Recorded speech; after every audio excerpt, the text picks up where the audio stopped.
은혜 받을 하나님의 말씀 우리 열왕기상 19장 1절에서부터 8절까지 또 요한복음 5장 1절에서 9절까지인데요. 우리 먼저 구약성경 549면에 있습니다. 열왕기상 19장 1절에서 9절까지 우리 8절까지요. 우리 한 절씩 교독하겠습니다. 아합이 엘리야가 행한 모든 일과 그가 어떻게 모든 선지자를 칼로 죽였는지를 이세벨에게 말하니 이세벨이 자신을 엘리야에게 보내어 이르되 내가 내 이맘 때에는 반드시 내 생명을 저 사람들 중 한 사람의 생명과 같게 하리라. 그렇게 하지 아니하면 신들이 내게 벌 위에 벌을 내리니 마땅하리라 한지라.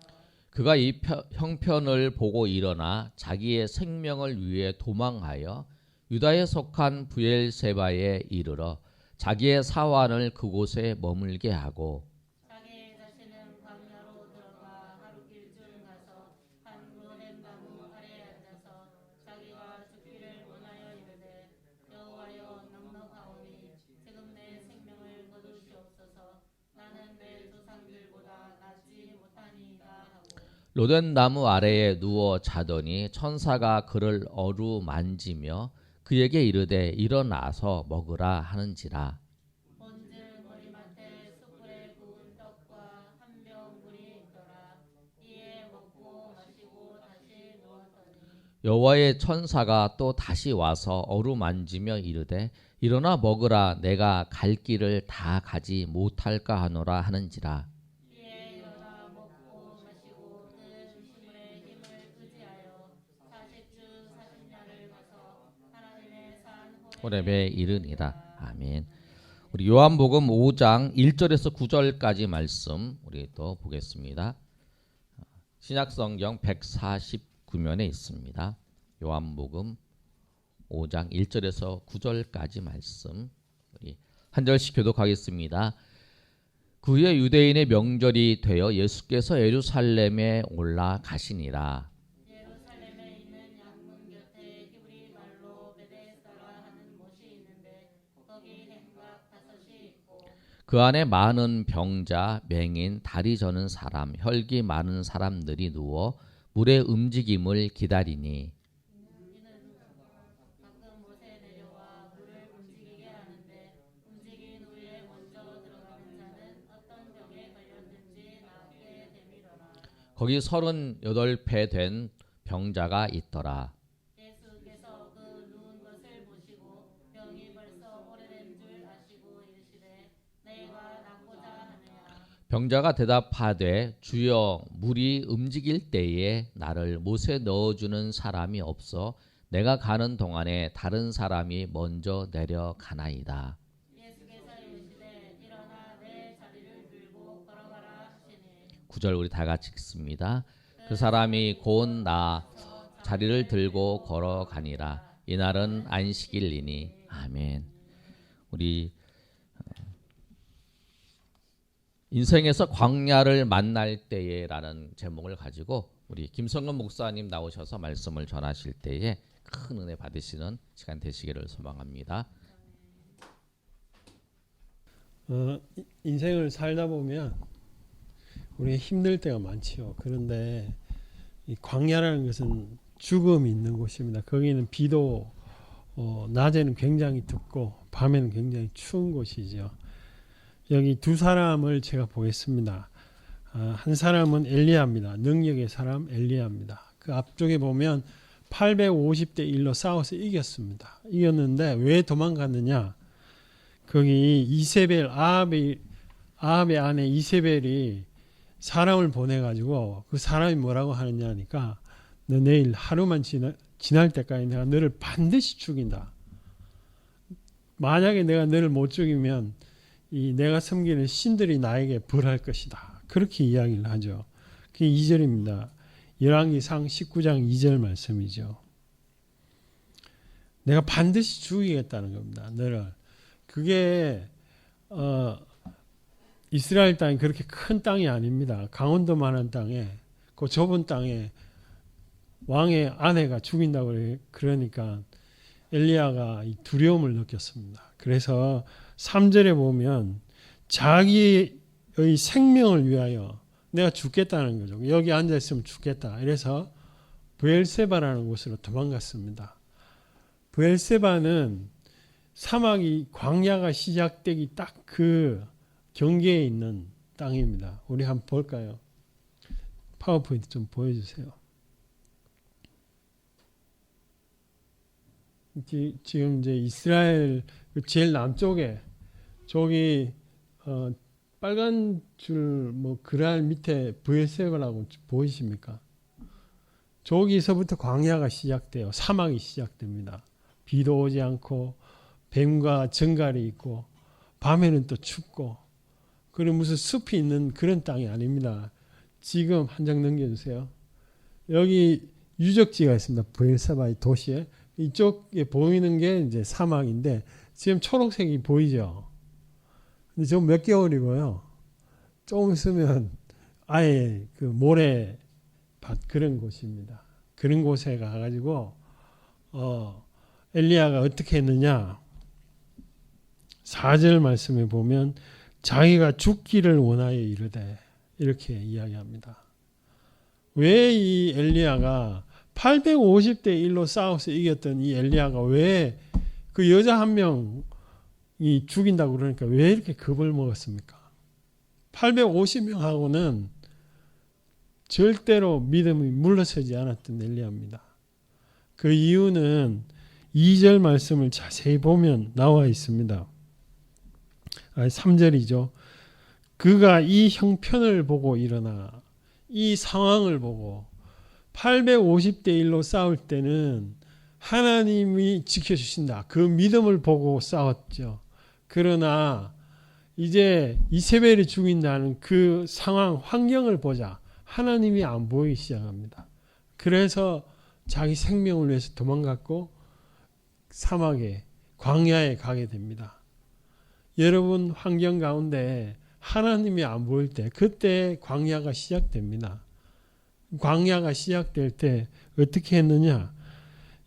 엘리야는 여호와여 넉넉하오니 지금 내 생명을 거두시옵소서. 내 죽여달라고 이야기하죠. 왜? 나 이제 이세벨에 죽게 됐으니까 나의 그냥 생명을 포기하겠다. 죽여달라고 이렇게 이야기를 합니다. 그럴 때 하나님이 잠잠고 계셨느냐? 여기 자기 사화는 여기 요 유적지가 저기 거기입니다. 도시입니다. 베엘세바라는 도시인데 자기 사화는 여기 종은 여기 두고 하루길을 걸어갔다고 되어 있습니다. 보통 하루길이 20km에서 40km인데 뭐 이렇게 사막 광야 깊숙한 곳으로 갔지요. 거기는 가만히 있으면 죽습니다. 실제로 그 목사님 중에 길을 잘못해가지고 팻말이 있어요. 들어가지 말라고. 지금도 여기에 들어가면 길 못 찾으면 여기 죽습니다. 그런 곳이죠. 그런데 엘리야가 죽기를 원했는데 하나님이 가만 계셨느냐? 5절 말씀 우리 같이 한번 읽어볼게요. 시작. 천사가 그를 어루만지며 그에게 일어나서 천사가 이렇게 보내와 가지고 먹으라고 했습니다. 얼마나 탈진이 되었던지 먹고 6절에 보면 다시 누웠다고 되어 있습니다. 그만큼 몸에 힘도 없고 살기도 귀찮고 벌써 죽기로 작정한 엘리야입니다. 그럴 때 천사가 또 오죠. 한 번 온 것도 신기한데 두 번째로 와가지고 먹어라. 내가 갈 길을 가지 못할까 하노라 하면서 일어나 먹었고 그 힘을 우리 파워포인트 좀 보여주세요.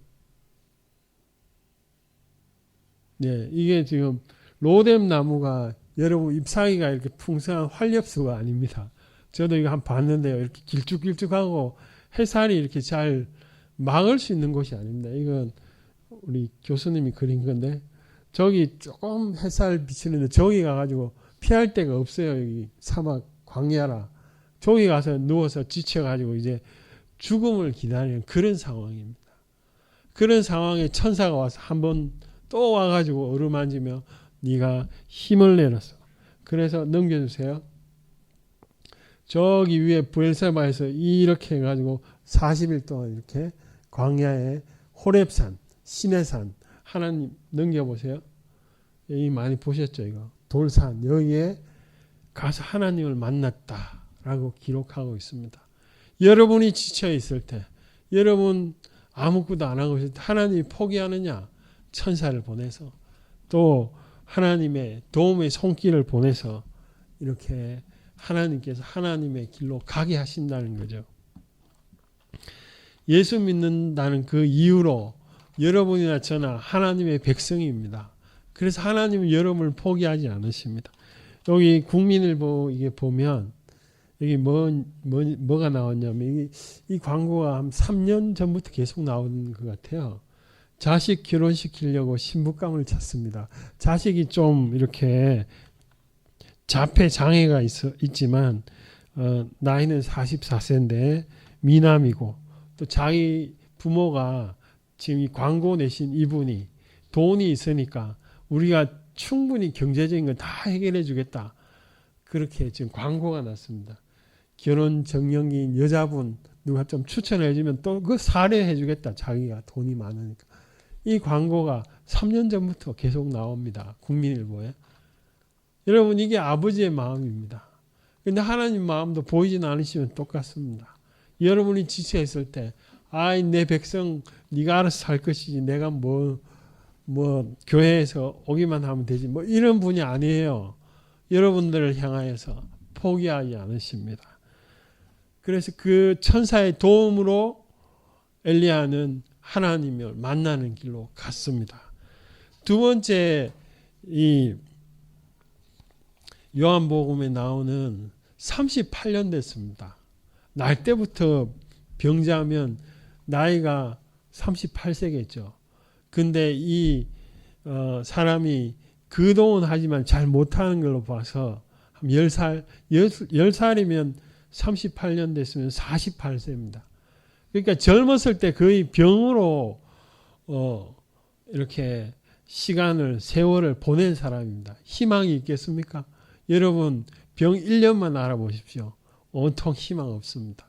근데 38년 된 사람입니다. 요한복음 5장에 보면 예수님이 6절에 보면 그가 누운 것을 보시고 병이 벌써 오래된 줄을 예수님도 아세요. 모르는 게 아닙니다. 아신다고 이렇게 되어 있습니다. 그런데 예수님이 묻죠. 내가 낫고자 원하느냐. 여러분 엄청나게 해결 안 되는 문제가 있습니까? 그 베데스다 연못에서 이 사람은 38년 동안 도대체 뭐 생각하고 있겠습니까? 여기 2절에 보면 양문 곁에 있다고 되어 있죠. 거기 성전이 있고 그 바로 위에 문입니다. 파워포인트 한번 보시죠. 여기 보면 요 문이 스테반 문이라고 하기도 하고 양문이라고 하기도 하고 여기에서 조금 가면 베데스다 연못이 있었다라고 봅니다. 한 더 넘겨주세요. 유적터가 이렇게 남아 있습니다. 여기 왜 이렇게 저기 보면 기둥 보이죠? 왜 연못에 기둥이 보이느냐? 그 위에 기념 교회를 세웠기 때문에 그렇습니다. 교회터가 이렇게 남아 있어요. 요 밑에가 베데스다 연못이 있던 곳입니다. 넘겨보세요. 예, 이렇게 저 오른쪽에 보면 기둥이 있죠. 저기 다 유적이 기념으로 이게 그냥 소설이 아니고 실제로 있었기 때문에 이런 유적들이 남아 있습니다. 자, 아무튼 이 38년 된 병자 평생을 거의 병으로 절망과 좌절 가운데 이 뭐 희망이 딱 하나 있죠. 딱 하나의 희망이 있는데 그거는 물이 움직일 때 제일 먼저 들어가는 건데 안타깝게도 이 거동이 불편해서 이 사람이 7절에 그렇게 대답하죠. 내가 가는 동안에 다른 사람이 먼저 내려간다. 내가 힘 좀 잘 움직이면 빨리빨리 움직일 텐데 그렇게 병 때문에 못한다는 거죠. 그 모습을 보시고 예수님이 아주 당연한 이야기를 합니다. 내가 낫고자 하느냐. 여러분이 38년 평생이 해결되지 않는 문제가 있습니까? 내가 낳고자 하느냐? 여러분들에게 질문할지도 모릅니다. 그때 이 사람이 예수님이 누군지를 몰랐던 것 같아요. 대답하는 거 보면 예수님 좀 도와주세요. 이런 말을 하는 게 아니라 그냥 자기 생각은 현실적인 이야기를 합니다. 내가 빨리 가야 되는데 못 간다. 이렇게 이야기를 하죠. 왜 예수님이 38년 된 병자 보고 낫고자 당연한 질문을 왜 합니까? 이유가 있습니다. 38년 될지라도 네가 네 속에 소망을 가지고 있느냐, 희망을 가지고 있느냐 묻고 있죠. 여러분 인생의 광야에 있을 때, 좌절했을 때 아무런 소망 없이 될 대로 되라 이러면 아무것도 안 돼요. 그러나 하나님, 내가 38년이나 지금이라도 뭔가 하나님 하실 수가 있으면 해 주세요 라고 기도하는 것, 그것이 소망을 붙드는 겁니다. 광야를 만날 때, 여러분 광야가 어떤 곳입니까? 사람을 죽이는 겁니다. 희망이 없고 그 속에는 어떠한 내가 살아야 될 이유조차 찾을 수가 없는 곳이 광야입니다. 그럴 때 그것이 이 사람은 질병입니다. 38년 됐어요. 1년이 아니라 평생을 아픔과 고통과 좌절 속에 보낸 사람입니다. 그럼에도 불구하고 하나님이 나를 만나주시면 나 해결될 줄 믿습니다. 그 희망을 이 사람 속에는 있었다는 것이죠. 예수님은 그걸 찾고 있었던 것입니다. 여러분, 우리는 지금 내 인생이, 우리 삶이 광야일지도 모릅니다. 내 인생 하루하루 사는 게 광야일 수도 있는 분이 있을 수 있습니다. 그럼 예수님 만나러 저기 이스라엘까지 가야 되는 것도 아니고, 간다고 하는데 계시지도 않고, 또 사막이나 광야에 가서 하나님 만날 수도 없고, 우리는 어떻게 해야 됩니까?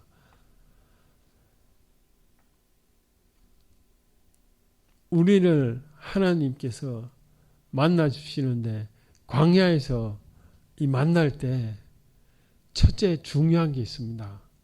엘리야를 하나님이 어디로 자꾸 부릅니까? 시내산이죠. 시내산 하나님 만났던 곳입니다.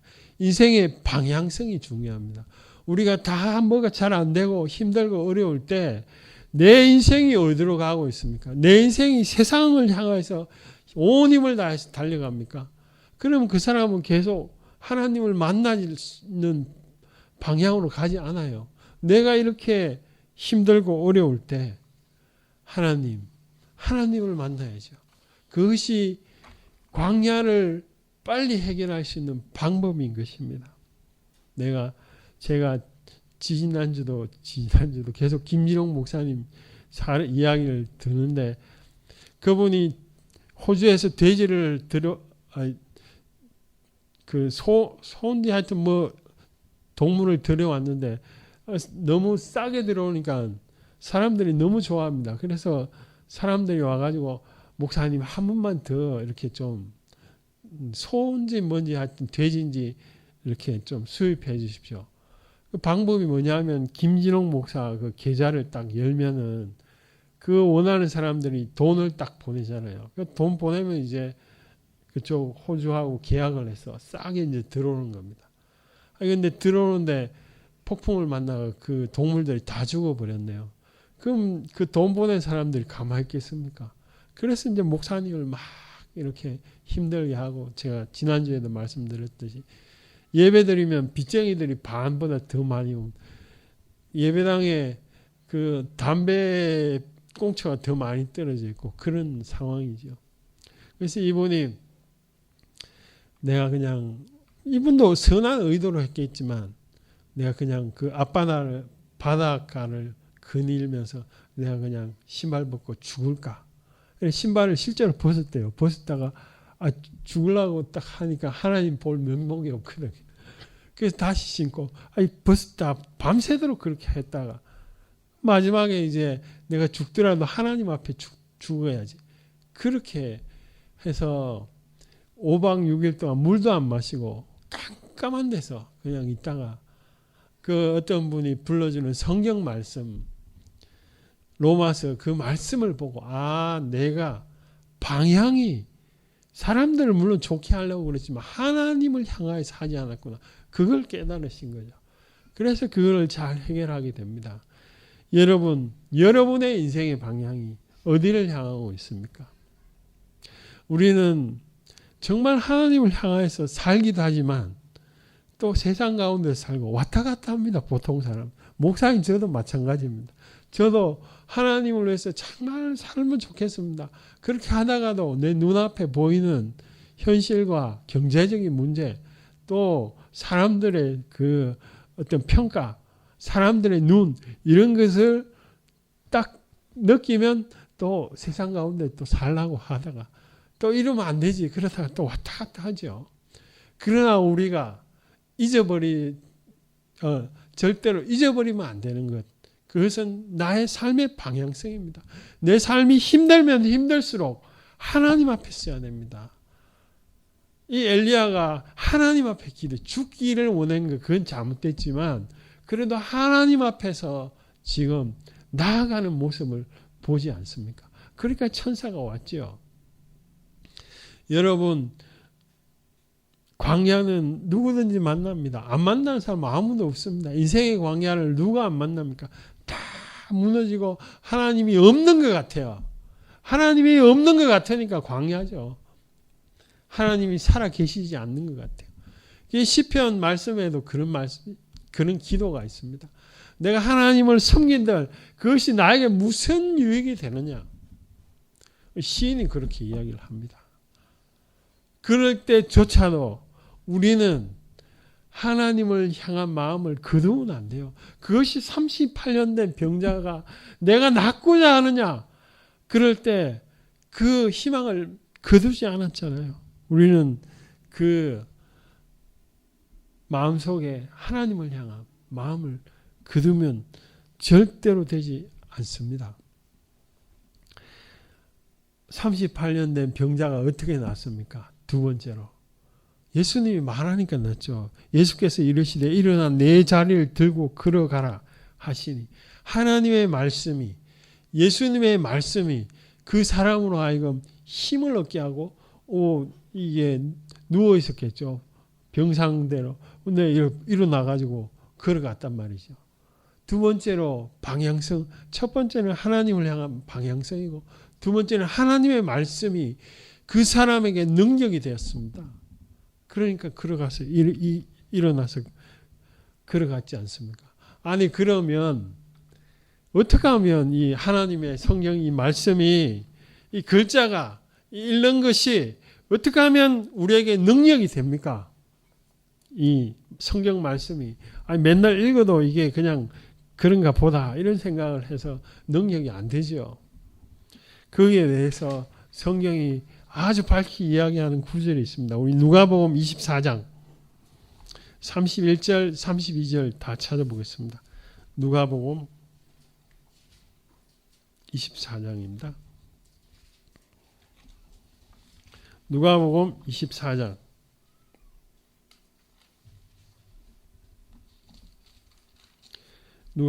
자, 예수님이 그렇게 추종하다가 십자가에서 돌아가 버렸습니다. 희망이 없습니다. 제자들 다 도망가죠. 그 유명한 엠마오로 사람들이 이렇게 가다가 예수님과 동행을 합니다. 그래서 예수님이 쭉 설명을 해줍니다. 누가복음 24장 25절에 보면 미련하고 선지자의 말한 모든 것을 마음이 더디 믿는 자들이요. 그 옆에 지금 길을 걸어가면서 예수님이 지금 말하고 있어요. 근데 사람들이 이 두 제자가 눈이 가려워서 예수님인지 뭔지 몰라요. 설마 살아났겠냐 이런 거죠. 그냥 사람인가 보다 뭐 이렇게 생각을 하죠. 그리스도가 이런 고난을 받고 자기의 영광에 들어가야 할 것이 아니냐라고 지금 누가 말하고 있냐면 예수님이 말하고 있어요. 그런데도 못 깨달아요. 못 깨닫는다고요. 성경 말씀 아무리 읽어도 뭐 이게 글자지 나에게 능력이 안 된다. 뭐 이렇게 볼 수가 있죠. 그런데 이 사람들이 어떨 때 이 하나님의 말씀이 능력이 됐느냐? 31절 우리 32절 같이 한번 읽어볼게요. 시작.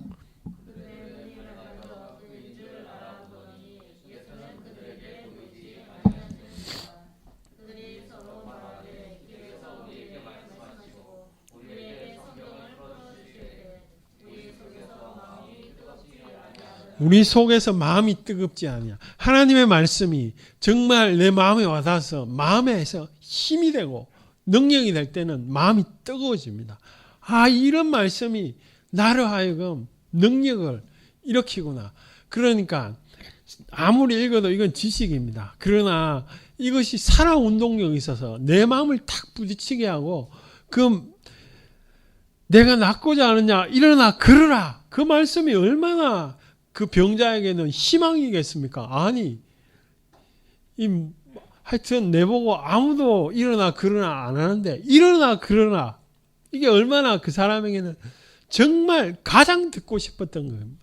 근데 그런 것처럼 우리도 내 환경 속에서 하나님의 말씀이 내 마음속에 부딪혀서 그것이 마음이 뜨거워지고 능력이 되면 그것은 그 사람에게 하나님의 말씀이 역사하는 것입니다.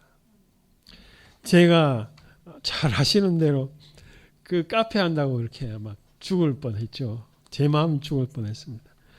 그럴 때 제주도 갔는데 우리 고목사님도 같이 가셨습니다. 거기 식물원에 있는 분도 돈 때문에 뭐 하루에 12번이나 빚쟁이가 계속 전화가 와서 앰뷸런스 불러가지고 차로 뭐 10번인가 12번인가 실려가고 그랬다고 그러더라고요. 그러면서 그분이 하는 말씀이 홍해를 가르는 방법은 사람은 그렇게 생각 못 한다는 거죠. 하나님만 그렇게 생각한다는 거예요. 그리고 하나님만 그 계획을 가지고 계셨다는 겁니다. 그것처럼 여러분의 환경도 하나님의 방법으로 해결된다. 이 말씀이 내 마음에 탁 와닿았습니다. 아, 이거 내가 제가 그때 가지고 있으면 있을수록 돈이 몇백만 원이 계속 나가는 형편이었죠. 아, 그렇지만 하나님이 나를 그렇게 인도할 줄 믿습니다. 뭐 그 이야기 듣고도 내 마음이 완전히 믿습니다. 확신이 드는 게 아니고 아, 정말 그렇구나. 이렇게 됐다가 아이고 내가 또 카페에 보면 아무도 없고 손님 1명, 2명 하루에 오는 거 보면 또 실망하고 그러죠. 그래도 그 말씀 붙들려고 했는데 그때 제가 대학원을 다니고 있었는데 호세아서 2장 15절 말씀에 거기 보면 악을 꼴짜기로도 소망의 문을 삼아 줄인다.